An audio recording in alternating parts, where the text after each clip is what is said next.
दबाएं और वो गल जाएगा, दूसरी जगह दबाएं तो नहीं गलेगा। ओ भैया मैं प्लास्टिक का अखबार बना के दबा दूं ना तो कभी भी नहीं गलेगा। ठीक है, समझ गए बात? सही मैं है। तो कागज की बात कर रहा हूँ, मैं तो हाँ कागज ना, तो जनरली कागज कागज की बात। कागज हाँ ना, तो लाशें भी कोई नहीं। आप, मैं आपको कहता हूँ आप हजरत मोहम्मद की कब्र कुशाई कराएं और अंदर से मुझे साबित लाश दिखाएं।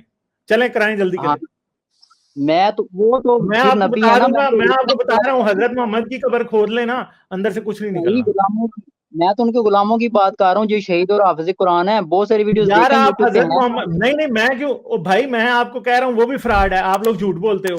मैं तो मानूंगा, हजरत मोहम्मद की निकाल के दिखाओ। वीडियोस हैं, आपने वीडियोस नहीं देखी हुई यूट्यूब पे? जाएं हजरत सर्च मोहम्मद करें, की देखें कब्र आपने ना। खोदी है? कोई नहीं है, कहाँ है वीडियो? मैं फ्रॉड, फ्रॉड है, कौन सी मैं वीडियो है? उनके फ्रॉड है भाई। मैं उनके गुलामों की बात कर रहा हूँ, आप तो उधर जा रहे हैं। मैं उनके गुलामों की बात कर रहा हूँ, उनके यार मानने वालों की भी। भाई झूठ बोल रहे हो मियाँ, झूठ बोल रहे हो। अगर वाकई लाशें सलामत होती ना तो इस्लाम पे हमें क्या डाउट करने की जरूरत थी?